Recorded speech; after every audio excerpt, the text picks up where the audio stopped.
Today is session 7 of Curt's NorCal 40B.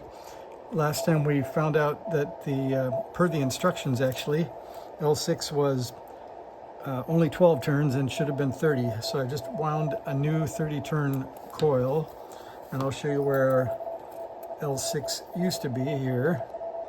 And it's now the empty hole, and the holes have been cleaned out.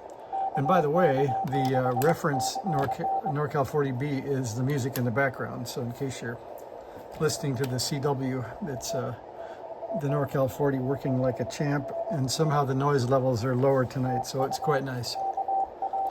And let's see, the next thing, I've got a few things in store for this session is remove L6, which we did. We wound 30 turns of number 28 going the right direction per the manual. And now we're about to bring out the LCR 45 and see what we got. So I left the leads a little bit long in case we have to add more.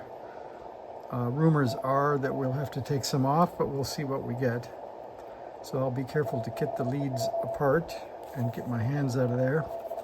And we'll turn on the LCR 45. And I don't know if it has to calibrate empty or not. Let's try that one. So we got, what did we get? Let's try it empty, so we'll turn it off. I'm not sure if that's required or not. So now it's coming on, and it thinks there's 3 picofarad of leads, so that's a pretty good idea. Now we'll hook up our new L6 here, and we get 4.01 microhenry. And if you're following along in the instruction manual, both the,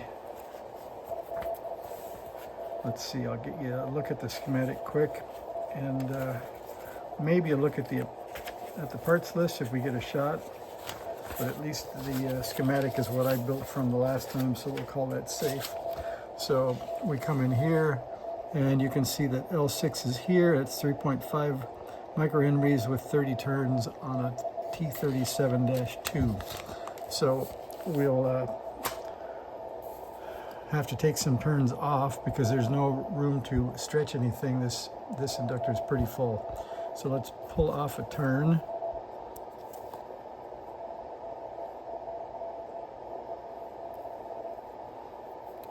So that's one off. We're down to 29 turns.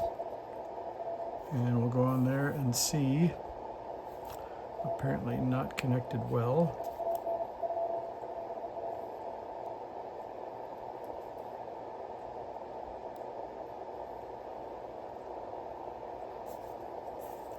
It thinks we're a capacitor now, so I think we'll turn it off, and instead of going through the menu, because it wakes up in an auto discovery mode.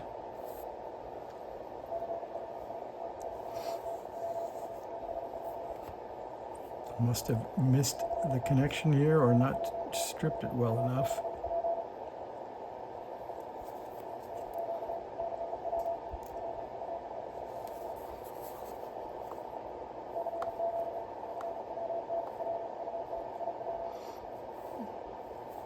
So that says automatic, inductance, capacitance. I guess I have to go through that, and then once I get to inductance, hit enter. No, that just turned me off. All right, we'll come back up and see if we can get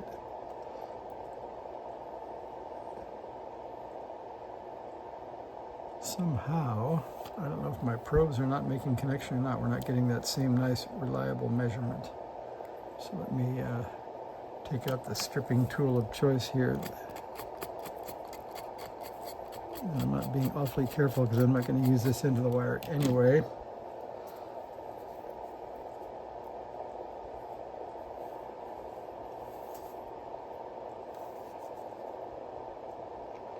Okay, that's better. So now it says we're at 3.7 microhenries. We can't do much with the stretching factor here, I don't think. That got me to 3.69 by making the turns more even, so we'll pull one more off.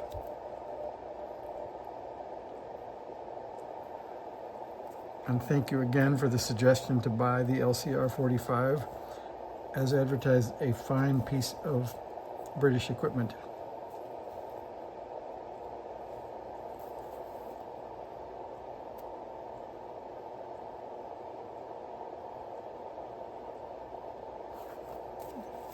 Though I'm not doing perfectly well at getting connections tonight.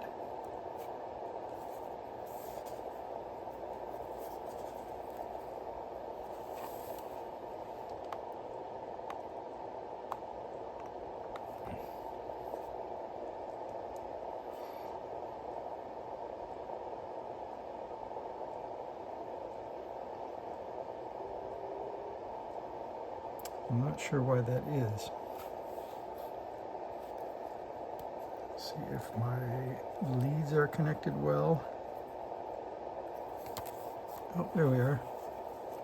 All right, we're at 3.6 microhenries, which is kind of surprising. Let me see if we are indeed all even and stretched out here. Well, there's 3.50 exactly. So with the turns evenly spaced around the inductor, which I guess is the most highly beautiful way to do it, we get 3.49. And if we make a little space at the bottom for the connections, we're at about 3.53. I think we're going to leave it at that. So that's going to be, I guess, the end of a quick video. So whoever suggested buying this is owed a big one here, because that was 2 turns off. And now we're at the right value. And I'll go ahead and cut this obviously shorter so it'll fit in that hole. I'll get it soldered in. And this was session 7. I guess session 8 will be tuning that transmit filter and see if we can get it to resonate. So thanks for watching.